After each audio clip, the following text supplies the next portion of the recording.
Your kids could get free or low-cost health coverage from Medicaid or CHIP. Even if you've applied before, they may be eligible now.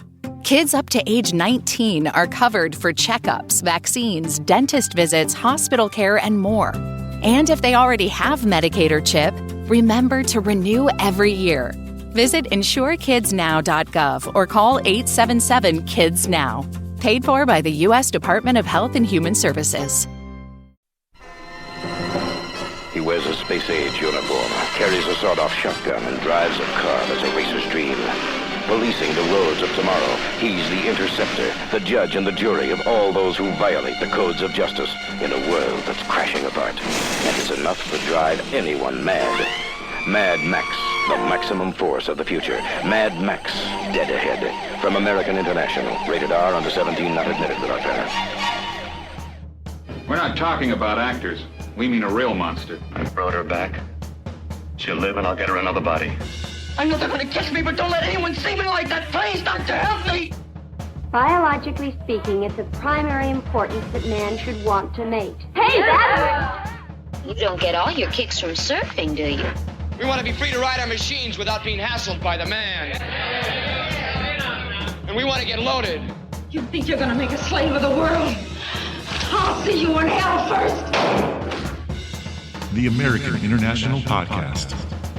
Are you ready? Thanks for choosing the American International Podcast. My name is Jeff Markin. My name is Cheryl Lightfoot. And on this episode, we're going to travel to the not-too-distant future with Mad Max from 1980. Mad Max was directed by George Miller. The screenplay was written by James McCausland and George Miller.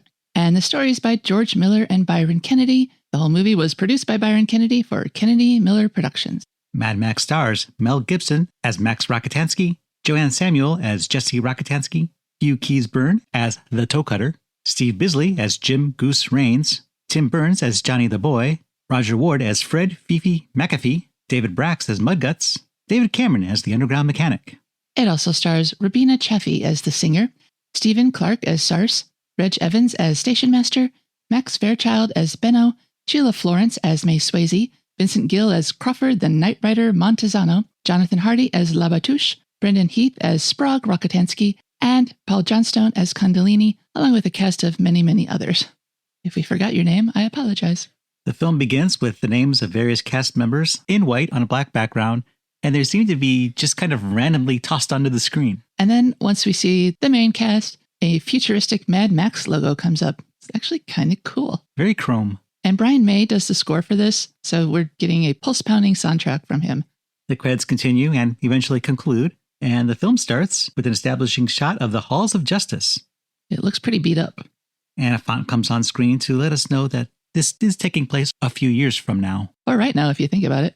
We hear voices crackling over a police radio. And so do two main force cops who are killing time when they get noticed via the radio that a cop killer has been spotted. These cops are Roop and Charlie. Charlie is lying down in the car when the call comes through, and Roop is watching people have sex in a field with the scope on his gun. I was going to say, they don't exactly spring into action here. They just sort of slowly stop goofing off. But when that call comes through, Charlie yells to Roop that they are to join pursuit of this cop killer, because this is something that the main force patrol cannot tolerate, according to the radio. They can't let this one pass.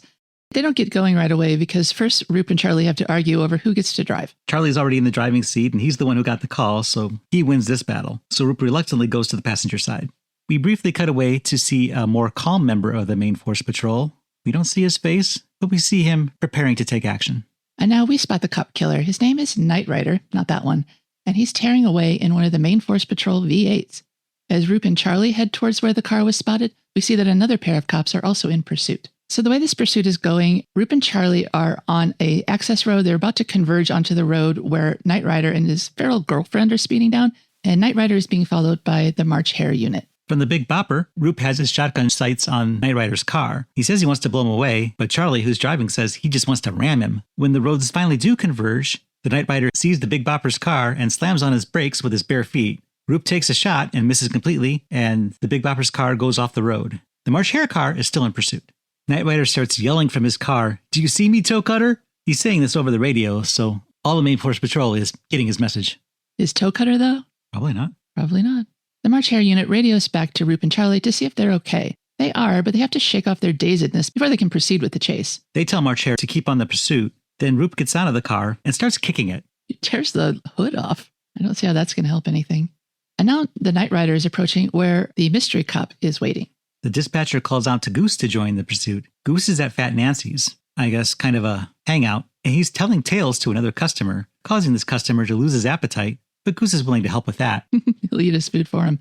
When they're signaling Goose, they call him the Gosling, and the reason should be obvious to anyone. The chase passes by Fat Nancy's cafe, so Goose and nearly everyone else runs out of the building. Goose hops on his bike, and a couple other guys jump in tow trucks to follow. Goose never got the call because he's inside the restaurant. Well, he left his bike outside with the radio, so it wasn't until the chase went by that he knew that he was missing something. Good police work, and he will not take anything from this lesson. So Goose gets on his bike and joins the chase. Somebody on the radio announces that they're headed for population. And this population turns out to be a pickup truck with a camper attached that's trying to turn around, a bickering couple, and a woman who leaves her toddler in a stroller unsupervised. And since he's unsupervised, there's no one to stop him from wandering into the street, falling down, picking himself back up again, and continuing to cross. And now chaos begins. With the chase still going on, Roop and Charlie have rejoined the chase. Roop is driving now. And a blue van cuts off their car, and they crash into it. But not enough damage is done, and the car is able to start up again, so Roop and Charlie once again rejoin the pursuit. And now we see Nightrider almost run over that kid as everyone watches horrified. The March Hare unit right behind Nightrider had been trying to warn everyone to get off the road, but seeing the toddler, they get distracted, and the car plows into one of those red phone boxes and flips over. Somebody has scooped the toddler around the street, and he's safe. Phew. As for the big bopper car, it crashes through that trailer, and Goose skids down on his bike and comes to a stop right beside the pickup truck carrying that trailer. The driver of the truck asks Goose what happened. Goose says, "I don't know, man. I just got here myself." Roop calls into Main Force Patrol HQ. They are out of the race. Their car's a wreck, and Charlie's throat was cut really bad when the windshield shattered. Roop also calls for an ambulance, Phil. He calls it a meat truck. And Goose radios his partner. And this whole time, Nightrider is still ranting over the radio as well. Goose radios ahead to his partner, the mystery cop, and lets him know they're no longer able to pursue, and the Nightrider is headed in his direction. Nightrider, of course, hears this because he has access to the cop radio in his car, and he's mocking this new officer and calling himself a fuel-injected suicide machine and a rocker and a roller and an out-of-controller. He's workshopping his theme song with lyrics to glorify himself. His female companion is enjoying this and laughs. She's just as wild as he is, but she's not driving. All the Main Force Patrol cars we've seen so far are pursuit vehicles. The one that the mystery cop is driving is an Interceptor. Just before he finally pulls into the road, we see the face of our mystery cop. Obviously, this is Max, the Mad Max of the title. He pulls onto the road and then just waits as the Nightrider approaches his vehicle. Nightrider continues his ranting. "The Toecutter, he knows who I am. I am the Nightrider." And Max moves in to intercept. Nightrider sees the car in front of him. He swerves and goes by. Max's Interceptor turns around and gives chase. Now Nightrider is no longer ranting. He starts to cry, and the woman next to him asks what's wrong. And she's trying to console him. So the chase is on. Max is bumping Nightrider's car with his own. And then something happens. We see a man at the side of the road waving flags to try to wave off oncoming traffic. Too soon, Nightrider sees why. There's a fuel truck stalled on the road. When the Nightrider swerves to avoid it, he plows into some other cars that are lying on their roofs in the road. His eyes bulge out of his head as the car and the truck erupt into a ball of flame. This chase scene really kind of baffled me, just the way it was cut together. It did seem like hitting those disabled cars wouldn't have caused that fireball. So the truck must have been involved somehow, but we didn't see him hit the truck. I think we probably shouldn't think about it too much. This is Mad Max. Max jumps out of his Interceptor, takes off his sunglasses to stare in disbelief, and this is the first time we really see his face. He kind of looks like Mel Gibson, but much younger. He has a real baby face. For someone who's the hero of this post-apocalyptic nightmare movie, he looks like he's about 18. Well, he was about 22 when they shot this. Yeah, he looks very young and very innocent, given what we know now. All right, now it's time for a little sax, but no violins. Max is at home enjoying a meal as his wife Jessie plays the saxophone, and a small child sits on the table in front of him. The toddler is known as Sprague, which is Australian for child. And his wife Jessie seems adequate, but not too terribly skilled with the saxophone. Well, she's not even playing it. It's dubbed in, like everything in this movie. And then we cut to Jessie drying Max's hair with a towel, and they're discussing how they've been training their infant son to fight. They say they may have a monster on their hands. Then the story of the Nightrider comes on the television. Jessie asks Max if he knows who the Nightrider was. Max doesn't know. He says he's just another glory roader, probably. Yeah, this seems to be kind of a lawless society. That's the impression I'm getting. And now everything is peachy at their beachside home. They're having breakfast while Max dons a Tor Johnson mask to try to cheer up Jessie. Little Sprague is on the floor playing with a gun. Jessie doesn't want Max to go to work, but he's got to report in. As Max is leaving, she uses sign language to tell him that she's crazy about him, although it's not any real sign language. It's just something the actress made up. It's a sign language that only she understands. Even Max doesn't understand it. He goes, "What's that?" So next, Max goes to the Halls of Justice. And this is the headquarters of the MFP, the Main Force Patrol. Max is waiting for Goose outside, and then the two of them go to the underground garage where some grease monkey is showing off the last of the V8s. They Frankensteined a new interceptor from pieces of other cars. And then Max wants to know when they can take it for a spin. And now we meet Fifi. He's kind of like the chief of police here, and Labatouche, who's kind of like a superintendent. And they know that Max has been thinking of quitting. So this new car that has been built might just be enough to convince him to stay. "I think we got him," says Fifi. Labatouche isn't impressed with this method, though. He thinks that they have better ways that they could be spending their money. And now it's nighttime. There's another police action happening. Fifi arrives on a chaotic scene. Roop is there and tells him that Max apprehended some crazies. We see someone coated in blood in a car and another victim in an ambulance. Fifi catches up with Max and warns him that Nightrider's friends are looking for him. Max is unperturbed by this news.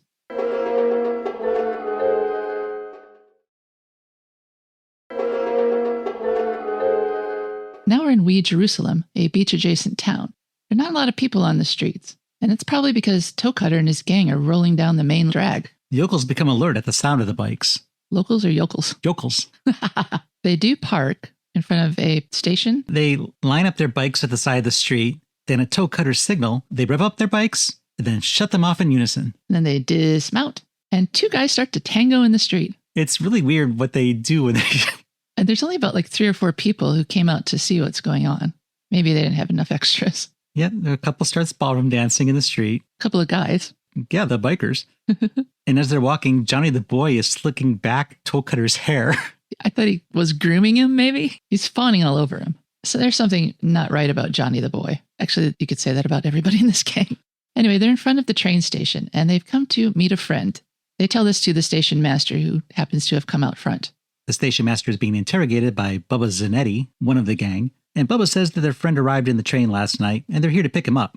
The station master says that there were no passengers, just some crates and a coffin. Bingo, says Bubba. That's their guy. So the station master leads them to where the deliveries are kept. That must be your friend over there, he says, or what's left of him. But the gang doesn't have a sense of humor about this. Toecutter grabs the station master by the face and tells him that his name was Nightrider. Remember it. The station master promises that he will offer the respect due a thug of his stature, which is to Toecutter's satisfaction. Yet still he allows his men to lead the station master away to do I don't know what. Then Toecutter goes over to inspect the coffin, and the scene wipes to the next, where we see the gang hanging out in town, and they're all just messing around. Their antics seem to have captivated whoever's left in the town. Well, there's at least one chick from the town who's hanging out with them. And there's another couple watching. They have a fancy car decked out in flames, and they decide it's in their best interest to maybe get away from all this. As they drive off, they catch the attention of the gang members, several of whom jump on their bikes to give chase. Oh, I don't like where this is going. The gang catches up to the car, and Toecutter hacks at the car with a hatchet. The windshield is broken, and the car spins out. With the car disabled, the gang is able to jump on top of it, beat the crap out of it, and pull the couple out of the car. Thankfully, we don't see what happens next. No, instead a crow is used as a transition. I didn't understand that at all. There's a lot of bird imagery in this movie, and it must mean something. Totally lost on me. Except that crows are known to be a bad omen, even though they're very smart and quite lovable. The crow transitions us to a scene where Max and Goose are stopped on the side of the road talking to a couple in a bike and sidecar. I love this bike and sidecar. It is so cute. The sidecar is very small, and it's got a dome that covers it, and it's just decked out in all these cool designs. I would love to have that. A call comes through about a disturbance in Wee Jerusalem with nomad bikers. So Max and Goose jump into their car. As they're driving, they notice a guy running across the street in front of them, pantsless. It's the guy from the previous scene whose car was hijacked. Oh, I can't imagine what happened to him, and I don't want to. Goose tries to call out to him, even using the radio, but the man just keeps running across a field, away from everything. So Goose calls him a turkey. Goose knows his birds. A lot of bird imagery in this movie. Yeah. Oh yeah, there's at least 4 so far. Max sees that there's something up ahead and says that they can come back for that guy later. So they drive on to the scene of that wrecked car, and it's been torn to shreds. Johnny the boy is laying there, and the girl is sitting in what's left of the car. Goose goes to check on her and notices that she's actually chained to the car. And Max looks over Johnny the boy. "Bronze!" yells Johnny. It's an insult in this lawless land. Well, it means cops. It's like calling a cop a pig. Yeah. If you think of it that way. Which it doesn't seem that insulting. They're just talking about the color of their badges. The poor girl in the car is deathly afraid, even though Goose identifies himself and tells her that she's going to be okay. She's been through a lot, which again, thankfully, we didn't have to watch. He is able to calm her down, gets the chain off her, picks her up, and puts her in the back of the Interceptor. Max has thrown Johnny the boy against the car, and he starts shouting, "Nightrider!" And Max looks at Goose. "Remember that code 3? He asks.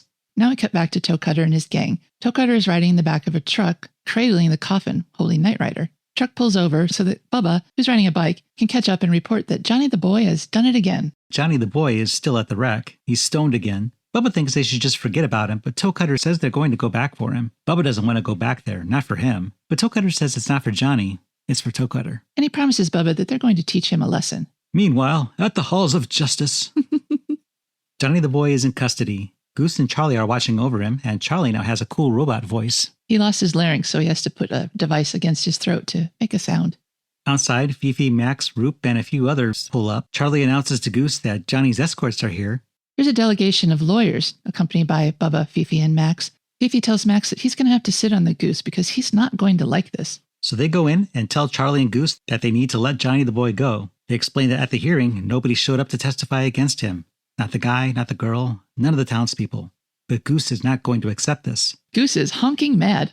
He threatens everyone not to take his prisoner. The lawyers say otherwise, and they escort Johnny out. Fifi tries to talk some sense into Goose, but he's starting to get violent. As he's walking out, Johnny turns around and says, "See you later, Goose." And Goose goes ballistic and tackles Johnny right out the door. They fight more in the parking lot. Goose throws Johnny the boy on a trash bag and starts pummeling him, but Max intervenes, and the lawyers take Johnny away. As he's being let off, Johnny yells that they need to remember the Nightrider and warns that they know who they are. Once they're gone, Fifi tells Max and Goose that as long as their paperwork is clean, they can do whatever they like out there. And now there's a scene on the beach at a dock, and the nomads are harassing people and molest a mannequin. This scene was so weird. This gang is so bizarre. So Toecutter demands that the guys, Kundalini and Mudguts, put her, meaning the mannequin, against a post. They're saying that she committed treason against them. Bubba wants to shoot her, but Johnny gets a shot in first. And this earns Toecutter's wrath for some reason. I don't know how better to explain what's going on here. Yeah, this scene didn't make any sense at all to me. Could have been cut easily. They're in the water at this point, and Toecutter puts his rifle into Johnny's mouth and warns him to stay quiet. And then the two of them just walk out into the sea, and it wipes away. And the scene wiped away to the Sugartown Cafe, which is kind of a nightclub. There's a woman on stage doing an awkward dance and singing about Licorice Road. Goose and Max are in this club, and since they're not out in their car, they're missing another call. Goose is very into the singer. They also miss that somebody is messing with Goose's bike. We don't know who, but you can imagine what group they represent. So now it's the next morning, and Goose is getting ready for his day. He dresses and leaves and goes out to his bike. The dispatcher is already having a busy day. There are announcements coming left and right through that radio. Goose starts up his bike and rides off. As he does so, we see Johnny the boy is stalking him from a nearby car. Johnny the boy lights a lighter and puts it on his arm. It causes pain. That's what he wants. Goose is tearing down the road when the bike seizes up and he's thrown into a field. He's okay, though, and he calls it into Main Force Patrol. He calls for roadside assistance, and a guy in an old pickup truck comes to help him. This is Midge, and he loans him his truck so that Goose can transport his bike home. Midge apparently has his own bike, so he'll be okay. He's not stranded out there because Goose apparently isn't going to let him ride with him. I don't understand this. He's got a bicycle. It's not a motorcycle. Anyway. So Goose is driving this truck down the road, and we see the nomads watching from an overpass. Johnny throws a rock down at the truck, causing it to flip. The rock goes right through the windshield. But would that make a truck flip? It has before. It made that car spin out. Windshields are definitely the weak point in automotive travel. That is your Achilles heel. So now this truck is upside down on the side of the road. Goose is injured, and fuel is leaking. Of course. The gang comes up, and Toecutter asks Johnny for a light. Johnny obliges, then Toecutter asks for another. Johnny realizes what's about to happen, and this isn't something that he wants. But Toecutter is able to convince him differently. Well, they struggle, and the lit match flips out of his hand and into the grass, which then leads towards the car. The car is immolated, and Goose is cooked. I guess somebody called an ambulance. Yeah, because Max goes to the hospital to visit his friend. Fifi's outside the door and tries to stop him from going in, but Max pushes past him. Goose is covered entirely by a sheet, but then we see one gnarly burnt arm slip from underneath it. Max is appalled at what he sees. Max lifts the sheet and his eyes widen. I think George Miller really enjoys the bug-eyed look. This is not the first or last time we'll see it. Max leaves, muttering, "That thing in there, that's not the goose. No way." That night, Max doesn't sleep well. He sits up in bed, and the next morning, Jessie awakes to find him gone. She goes outside and finds him eating a peanut butter and honey sandwich, staring at the water. Max says he can't wrap his head around what happened to Goose, and Jessie can only hold on to him as consolation. So apparently Max has done some deep thinking, because the next scene he goes to Fifi to put in his resignation. Fifi, wearing a tie and no shirt, isn't going to accept his resignation, though. He's also holding a watering can. He's very domestic. Fifi tries to give Max a pep talk. Sure, the goose bought it, but people need heroes, and you're a hero. Max appreciates the sentiment, but he's still going to quit.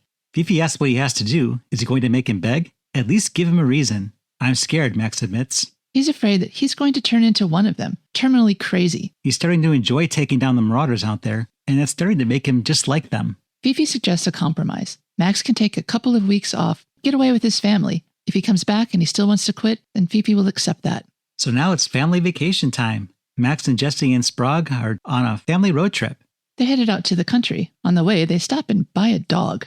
Then they go romp in a field, swim in a swimming hole, and nap under the tree. Swing on vines. Yeah, you got to swing on a vine when you're in a swimming hole. There's no other way to get in the water. While lounging in a field, Max tells Jessie that he hasn't always been able to talk to her. So in this scene, he's going to make up for it. Well, he waxes nostalgic about his father and how he could never express his pride in his old man. But Max wants to tell Jessie now how he feels about her. She apparently doesn't want to hear it, though, because she kisses him. Meanwhile, Sprague is somewhere, being watched by the dog, I guess. In the next scene, Max pulls up to a garage. The attendant there is very happy to have customers. Max explains they blew on a tire a while back and they need to get that taken care of. And the enthusiastic attendant is happy to have their business. He's happy to have someone to talk to, apparently. From the car, Jessie says that she and Sprague are going to get some ice cream. The attendant points the way to where they can get some. So they drive off, leaving Max to deal with this manic mechanic. Unfortunately, Jessie goes to an ice cream shop in the same town where Toecutter and his gang are. They spot her and decide that she looks like she could be their dessert. When she comes out with Sprague and a couple of ice cream cones, they start taunting them with animal sounds, meowing like a cat, baaing like a sheep, etc. Toecutter comes alongside her. She goes to the boot of the car and he opens it up. Jessie puts Sprague inside, and then she and Toecutter go around to the driver's side door. Jessie's trying to play nice here. She lets him lick her cone, but then she knees him in the crotch and shoves the cone in his face. He falls to the ground in pain. The gang advances towards the car, and she jumps in and speeds away. One of the gang members, Condolini, slings a chain onto her luggage rack to try and catch a ride, but he loses his grip and falls to the ground. Jessie stops at the garage to pick up Max and the dog. There's no time to worry about that tire right now. They gots to go. Yep, she wants him to get in the car now. So they take off, and momentarily, Toecutter and his gang ride up. Toecutter grabs the mechanic's nose and gets him to divulge what he knows about the couple that just left. It's not much, just a couple, their kid and their dog, and they're headed north, maybe. Safely away, Jessie pulls the car over. Max lets the dog out as he teases her for being a mean old lady to those men. Then they hear the dog fussing with something behind the car. Jessie goes out to investigate, and what she finds is one of the gang members' hands hanging onto that chain at the back of their car. She screams for Max, and we fade to black.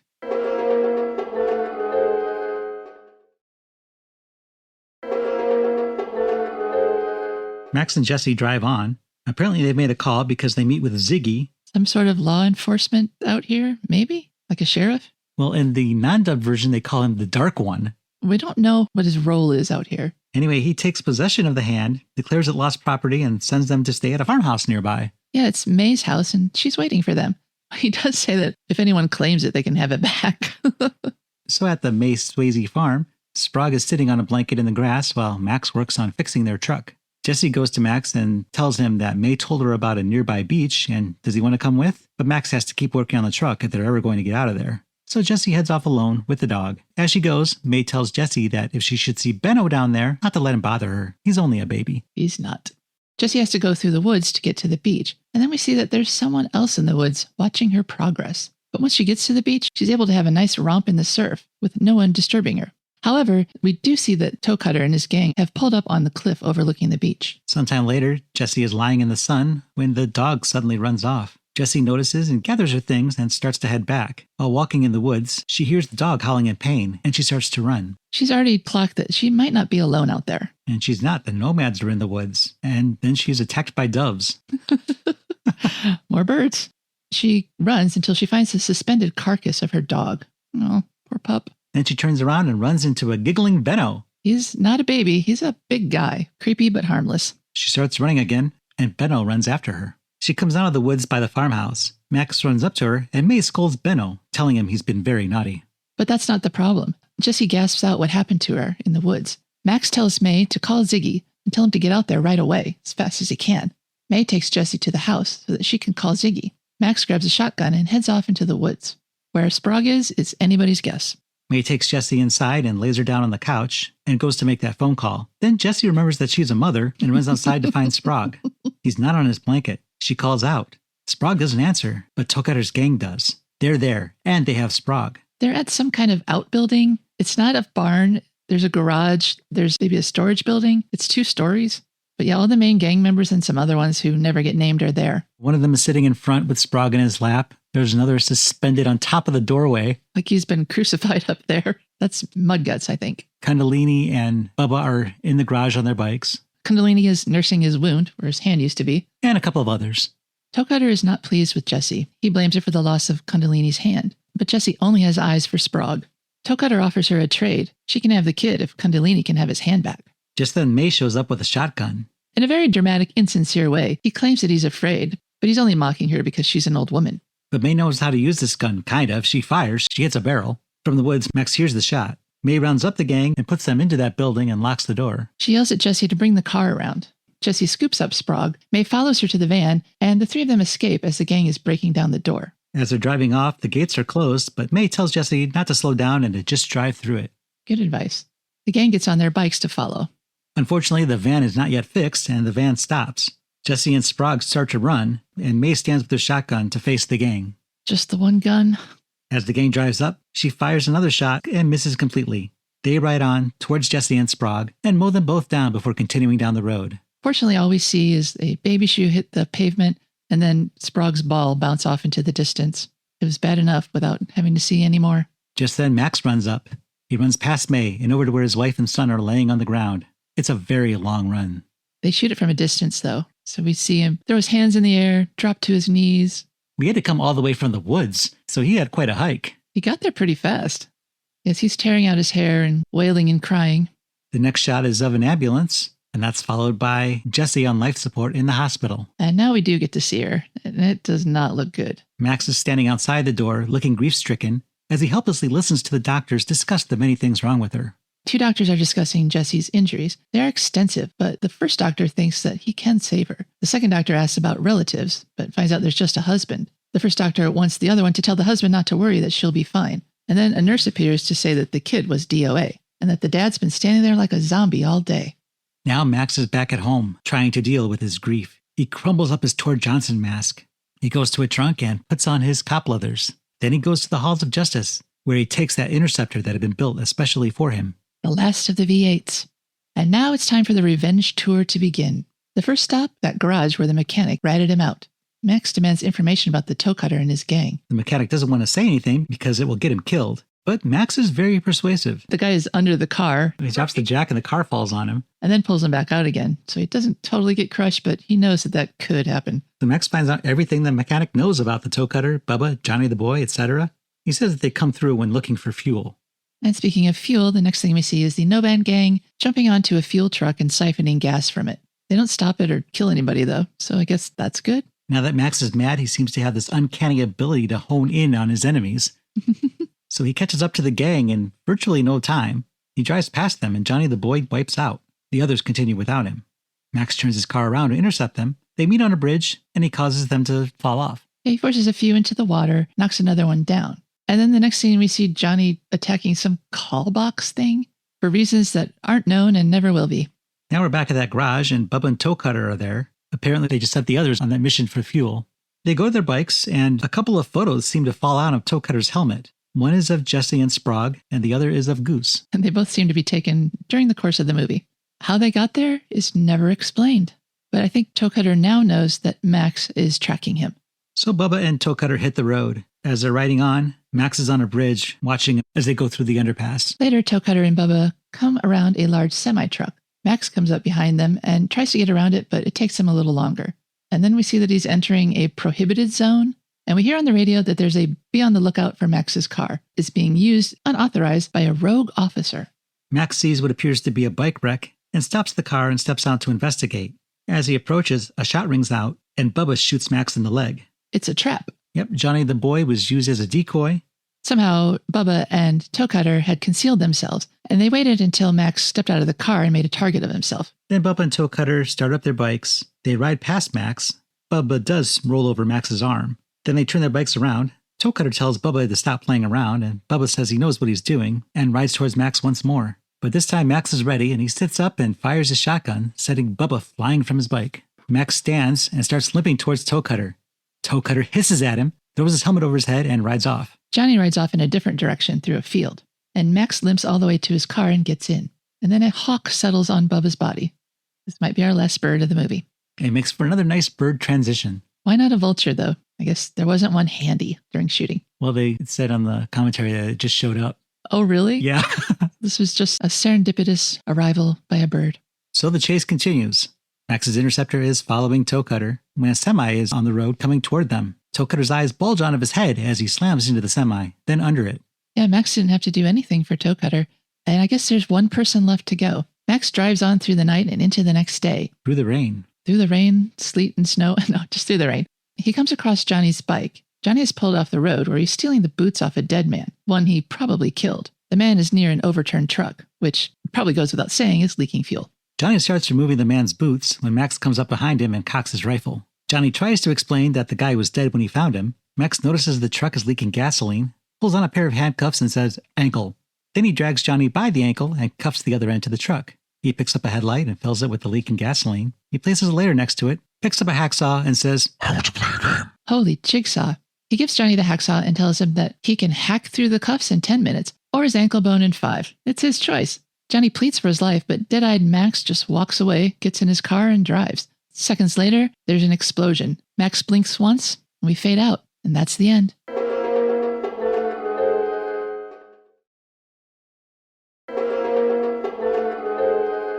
You're listening to the American International Podcast, and we're discussing Mad Max from 1980. Mad Max had a budget of $350,000, which meant everything had to be done on the cheap. According to director George Miller, in an interview with Australian Screen that we will be using for most of the information that we got about the making of this movie, Miller said that we had to sweep up the roads after there was a car crash.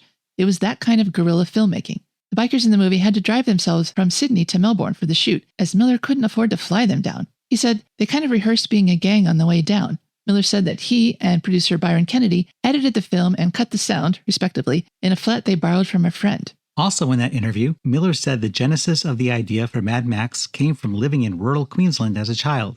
Miller said the landscape was completely flat roads, loamy soil, heat haze, burnt land. Miller also said that terrain spawned a very intense car culture. I mean, the main street out of town and Saturday night were just the kids in the cars. By the time we were out of our teens, several of our peers had already been killed or badly injured in car accidents. And there was just those long flat roads where there was no speed limit and people would just go. Miller said the second big inspiration for the society depicted in Mad Max came from his avocation as a physician in a hospital emergency room. Quote, "And it wasn't until I really ended up being a doctor in emergency and seeing the kind of carnage as a result of car accidents or bike accidents that it kind of got into me. It kind of disturbed me quite a bit. And I think all of those things were part of the mix of the Mad Max films, particularly the first one." Miller set the movie in a bleak dystopian landscape, thinking that would make the violence in the story more believable. It was just totally exaggerated, so we thought if we set it in the future, it might take on a sort of a more fable-type quality. But we didn't have enough money to really set it into the far future and degrade it down too much, so we set it in the near future. He advertised for members of Toecutter's gang by placing a flyer in a bike shop window. A Victoria State street game called The Vigilantes took the roles, which helped out the production as they already knew how to ride and ride well. Quote, "Their riding was individually and collectively superb," said actor Tim Burns, who played Johnny the Boy. Actor Hugh Keays-Byrne got into character by riding to Melbourne with the gang, dressed in full costume. Miller said that he wanted to cast an American name actor to get the film seen by as many people as possible, to give the people who helped with the movie's funding, mostly family and friends, a return on their investment. But after a trip to Los Angeles, he realized that a name actor would cost him all the money he had for filming. When he returned to Australia, casting director Mitch Matthews brought in some actors from the National Institute of the Dramatic Arts, and one of them was Mel Gibson. I remember watching through the video camera lens as he's running the scene and suddenly started to believe it, and I thought, oh my God, there's something going on here. Filming was done in and around Melbourne, with car chase scenes filmed near the town of Little River, town scenes filmed in Clunes, and other scenes were shot in Point Wilson. Miller said that they closed the roads for filming without permission. Quote, "I mean, no one had made these kind of movies at the time, so there was no one to go to really get a permit." Miller added that the local police did take an interest in the filming to a point where they were unofficially helping by assisting with the road blockades. Filming was scheduled to take 10 weeks, but 4 days into shooting, Rosie Bailey, the actress playing Max's wife Jessie, was injured in a bike accident, halting production while the producer hunted for a replacement for Bailey. Shooting resumed after 2 weeks when Joanne Samuel was cast in the role. The entire shoot took 17 weeks total, finishing in May of 1978. Mad Max was officially released in Australia on April 12, 1979 through Roadshow Film Distributors and was sold to foreign distributors for a total of $1.8 million. American International bought the U.S. distribution rights, and Mad Max was one of the last films released by AIP before the company was folded into Filmways. It debuted on February 15, 1980.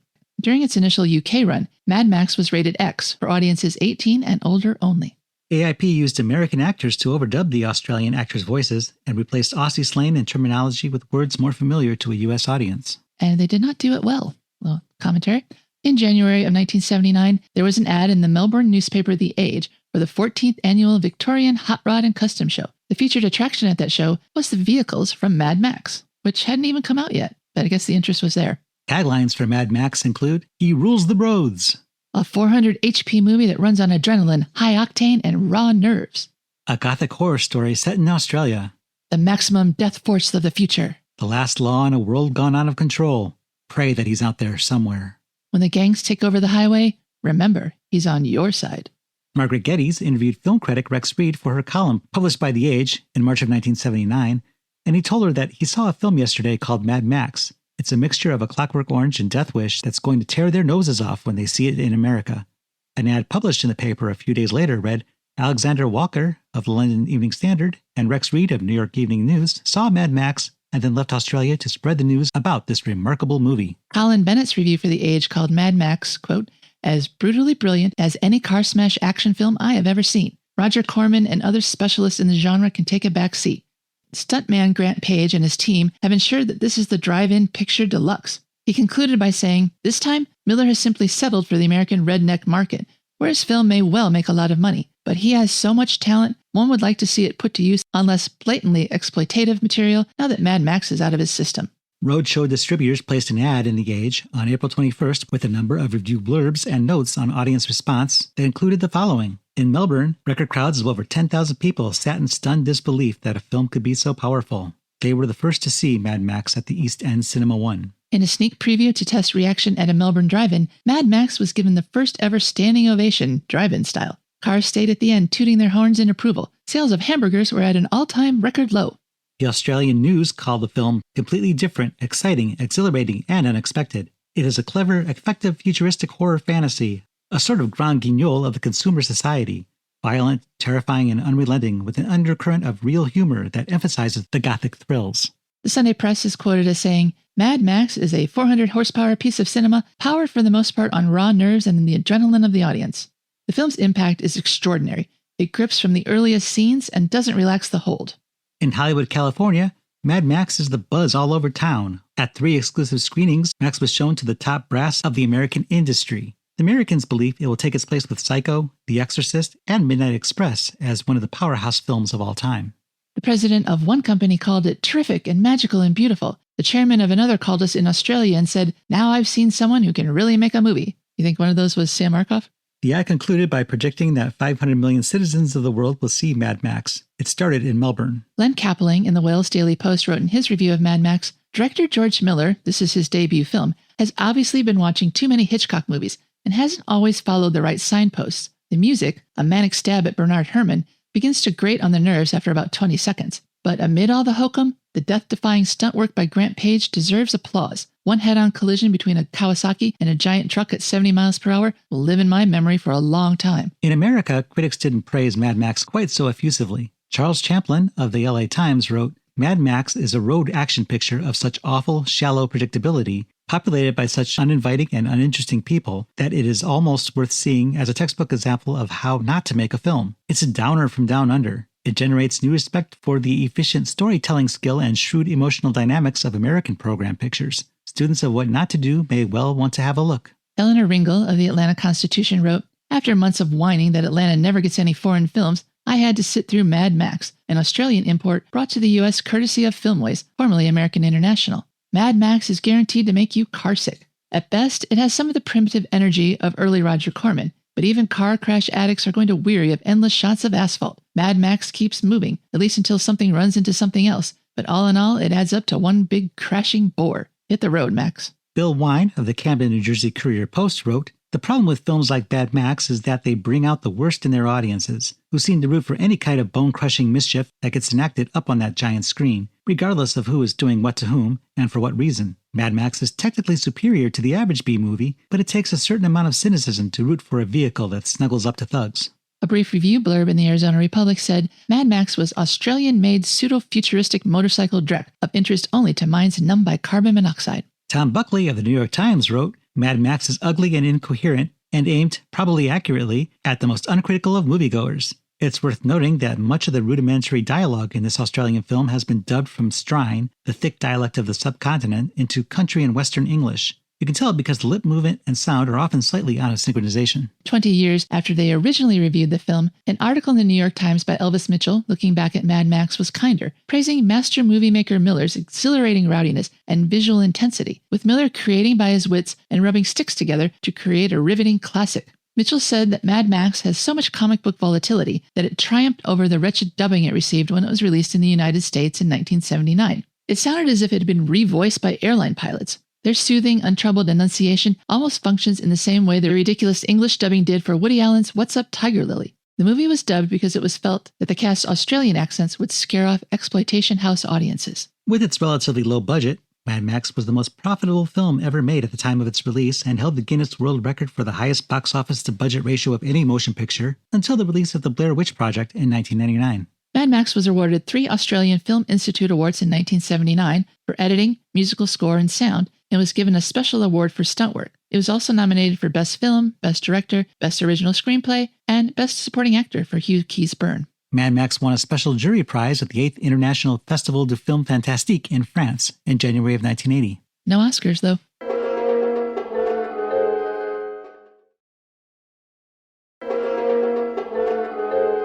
So, Cheryl, this was not the first time that I'd watched Mad Max, but it was the first time that I'd really seen it. It was the first time that I'd watched it. My only experience with the Mad Max universe was watching Mad Max Fury Road, which came out, I don't know, like 10 years ago. Starred Charlize Theron and Tom Hardy as Max. So this Mad Max wasn't really what I was expecting. It's not that bleak of a dystopian future yet. You can still get ice cream from the ice cream shop. You can still go swim at the beach. It's not a dystopian hellscape yet where you're just racing down roads trying to find gas and having people try to kill you all the time. Well, we're only seeing that part, but there obviously is some sort of civilization of the people who do go for ice cream, but we don't see much of that. We don't see the populace. We see that small town of Wee Jerusalem, and the people there are sleeping until the hikers show up. Yeah, so there's not much industry happening. Not that we see. This is more in the outback part of Australia, I think. Mm-hmm. So we don't know what's going on in the cities and the towns. We do know that it is kind of a hellscape out here, but there's still green grass. I mean, this wasn't shot in Tunisia. This was shot in Australia, in the Australian outback of 1978. So it's not that bad. So I was expecting worse, and I was expecting a bit more carnage than we got here. So I was kind of pleasantly surprised, to be honest, with this movie. Yeah, the deserty landscape that is associated with the Mad Max franchise would come with the later films. And I saw The Road Warrior way back when, like 30 years ago. And I probably wasn't paying attention. A friend rented it, and I was probably had my nose in a comic book the whole time. But as I understand it, that's kind of like a soft reboot of the whole Mad Max story. And I never saw the third one, but I do remember Tina Turner's music video, which was in constant rotation on MTV. I like that song. I would like to watch the next Mel Gibson films in the franchise. Now I'm interested because I thought this movie was pretty good. But the dubbing that AIP did is a crime against filmmaking. It is so bad. I do appreciate that they did change the slang because I wouldn't have understood what they were talking about. I don't know that a donk is a motor. No, maybe instead of dubbing it, they could put some subtitles up that just explained what they're actually going on about. But we do have the version without dubbing, and we watched a bit of it just to hear what their voices sound like. It is so much better. It would be the preferable way to watch this. But staying true to our mission statement, we went with the AIP dub when we watched this movie. We always do, unless we can't. So yeah, that was a big disappointment to me. Well, as I understand it, the AIP dub was all that was available in America until around 1999 or something. Oh, wow. That's a long time to go without hearing Mel Gibson's actual voice. And it's not that bad. Their slang may be incomprehensible at times, but their voices aren't. Their diction isn't. No, the accents I didn't have a problem with. It was just some of the words coming out that I just am not familiar with. When Charlie has his accident and Roop's calling it in, he says that Charlie copped a saucer. And I don't know what that means. It's kind of obvious that his throat's cut because he's bleeding from the throat. So whatever he says doesn't really matter. You can tell what's going on. I don't know. Are people that dumb? Are you going to get hung up on copped a saucer when what happened is fairly obvious? Yeah, maybe audiences in 1979, 1980 would have been less forgiving of the accents than they are today, because now we're given films in foreign languages with subtitles, and there are people who absolutely will not watch a movie with subtitles. But I think it's more accepted than it would have been in the late 70s. Yeah, Parasite won the Academy Award for Best Picture, not Best Foreign Picture, Best Picture, and it was subtitled. Yeah, I think that's a different world now. Cinema is more global than it was before. But if they're going to dub it, why can't they get people who can act? These are just people reading lines. Toecutter's voice is kind of funny. He's got kind of a high-pitched voice for the look of this character. Yeah, and Fifi's just growling. And his voice is a little higher than you expect it to be, too. Actually, all their voices are higher. Yes, Mel Gibson has sort of a feminine voice. What's that? Yeah. The woman who was doing Jessie's voice had more depth in her vocal range. He doesn't say much, though. No, that was one thing I didn't like about this movie, and that was from the first time I watched it. You know, your family has to get killed so you can start your hero's journey. It's so played out. It's happened so many times. Well, it's interesting how long it took, because it's the last 15 minutes of the film that it becomes a revenge picture and he becomes Mad Max. Before that, he's just working guy Max doing his job, trying to round up these stupid nomad gang members who are running around wreaking havoc. Especially when we watched the parts of the original dub that we watched, that Hugh Keays-Byrne as Toecutter was really good. You don't like him, but he's very good in this role. I would agree with that. The dubbing did not help his performance at all. No, I feel like we should just ignore that and kind of concentrate on the acting. Next time I watch this, I will watch the original soundtrack. Yeah, me too. And I love the actor who played Fifi. His character was so fun. And again, his real voice is much better than the dubbed voice. Oh, yeah. But Mel Gibson's kind of an enigma in this movie. He doesn't really express a lot. Well, there isn't much dialogue at all in this movie. No, and that's good. We always appreciate that when we're taking notes on a film. But those car chase scenes were so intricate. And it's really impressive because this is a very low-budget movie. And car crashes are fun to watch anyway on screen. So if you have a low-budget movie that pulls it off as well as they did, I mean, this movie is very comic booky. Mm-hmm. And it's even got the wipe transitions, which we don't see very often, but that evokes a comic book feeling like turning pages. Mm-hmm. They did it in the Star Wars movies, obviously, and you don't see it that often anymore. You used to see it in John Ford movies. I call them 40 and wipes. But they really aren't done. But I think if you're doing a comic book movie, it works really well. I was kind of expecting a big, dumb action movie, and it is sort of a big, dumb action movie, but there's some very clever things going on. And I didn't notice it till the second time I watched it. But the way Max, even though he didn't actually arrange for Toecutter's death, but the way that Toecutter and Johnny died is exactly the same way that the people they killed died. So Johnny is the one who lit the match, basically is the cause of Goose dying in that car fire. And Toecutter is the one that ran over Jessie and Sprague. So Toecutter gets run over by a truck and Johnny gets burned to death. And I thought that was pretty clever. It's a little more subtle than it might otherwise have been. I think the only thing that's not satisfying in this movie is Toecutter's death is so anticlimactic, because he seems to be the big bad in this. He's the leader. He's the charismatic leader that leads this cult that even the Nightrider is like, you see me, Toecutter? Because everything he's doing for the attention of this guy. Right. And he has such a firm grip on everyone in this gang that they'll do whatever for him. Johnny was grooming him, pawing at him just to fix his hair. So for Max to just chase him under a truck and have him killed that way. By happenstance, more than by design. It's a little unsatisfying. Johnny's death is much more satisfying, which is probably why the movie ends with that. Mm-hmm. But Johnny, we didn't really see him as the big bad. I mean, he's probably in the movie more than Toecutter. And he's a bigger character than Toecutter because he's so insane. He takes up the whole screen when he's there. And Toecutter is much more controlled. Not much more. Well, he's more evil, but he has more control over his emotions, let's say. And more control over the people who follow him. Yeah. Johnny's kind of a rogue member of this gang because he's high all the time. He's going off on his own. He's mentally ill. And Toecutter seems to be the only one in the gang who actually tolerates him. Ideally, Toecutter's death would have been last, and it would have been something that Max himself designed, engineered. But like I said, if they're doing that callback to how the people in Max's life were killed, it kind of had to happen that way. And therefore, it had to be an accident of chance. Max can't make that semi-truck run over Toecutter. Maybe he did. He created the opportunity. That was a great crash scene, though. All the crash scenes are so involved in this, and just that it was done with such a low budget, it's really impressive.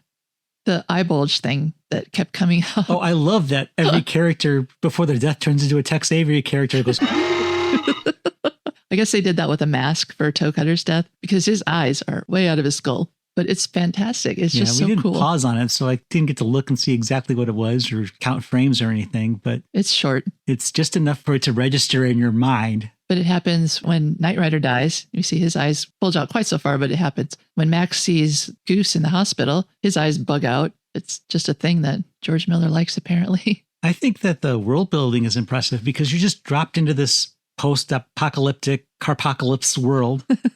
They don't tell you anything. And most of the exposition that we get is given over the radio. So you really have to pay attention to what's coming, what the dispatcher's saying, because she's the one who's telling everybody what's going on, or you don't know. There's no narration. There's no catching you up on what's happened since today and the near future. You're just in it. And there's still a lot we don't know. This gang, they have these face tattoos. We don't know why. Comes with a kill, I guess. That's what it seems to be. They don't outright say it. I've heard that's what American gangs do too. I would like to see more of their fuel acquisition. We see them siphoning gas out of an overturned fuel truck. I'd like to know what caused that. I'd like to see them kind of explain how they do this on the regular. They did it when the truck was in motion too. So they had one of the riders, I think it was Condolini, in front of the truck slowing it down. And then the others jump off a cliff onto the top of the truck or catch up behind it. They put the hose in the truck and they have gas cans and they siphon it as the truck is moving. So they don't have to cause mayhem everywhere they go. They just let the truck go its merry way and take what they need. The one instance where they don't cause mayhem. I guess it's the equivalent of stopping at a gas lamp and siphoning gas. You'll have to go back and listen to our Those Fantastic Flying Fools episode to get that one. I like this movie. I didn't expect to, and I did. So Cheryl, how does that equate to our letter grade on our AIP scale, where A is awesome, I is intermediate, and P is pathetic?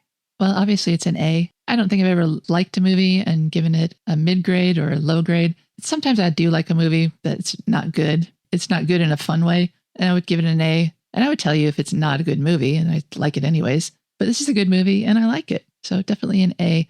I know Mel Gibson is a controversial figure, and I don't think this is a place to address that. But despite that, he's the hero of this movie, and he does a good job. I'll have to watch his other Mad Max movies to know for sure.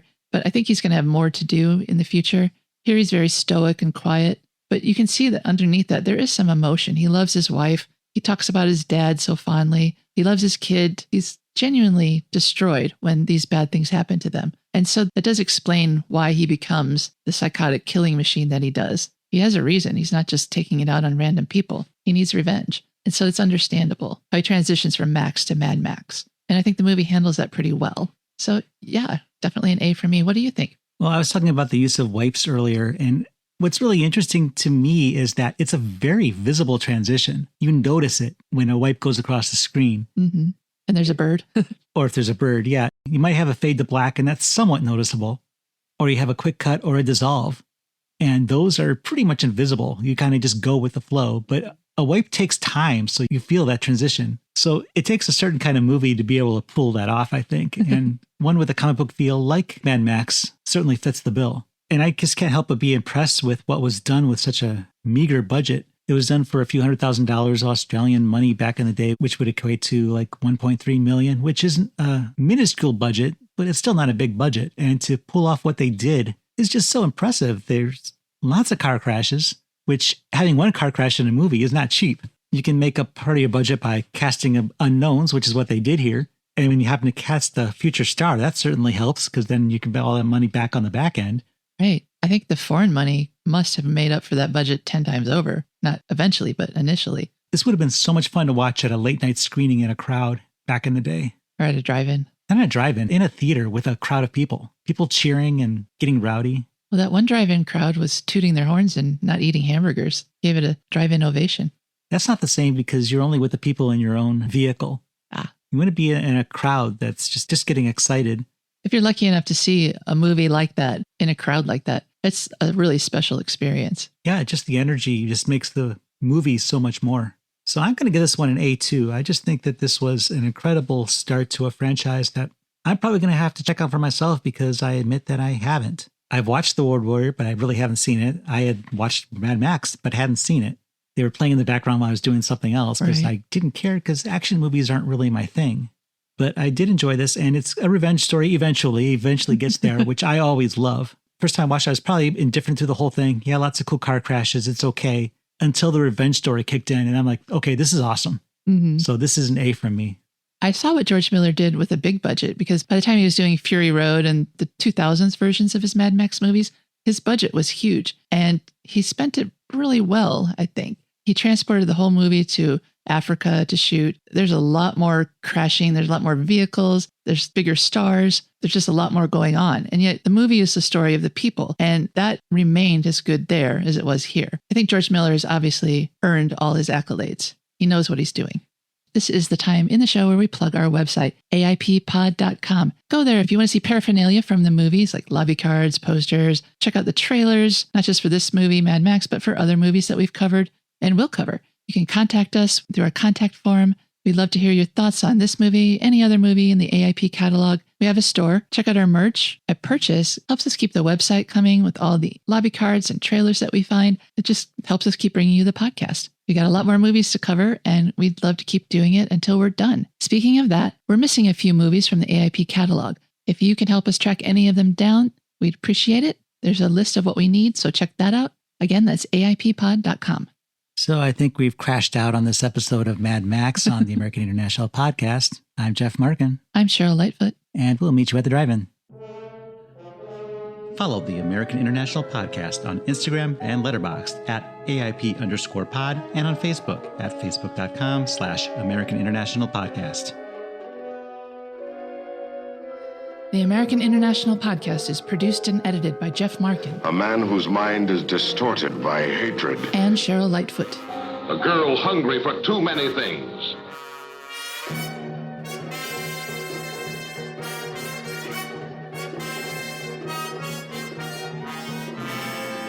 The American International Podcast is part of the Pop Culture Entertainment Network.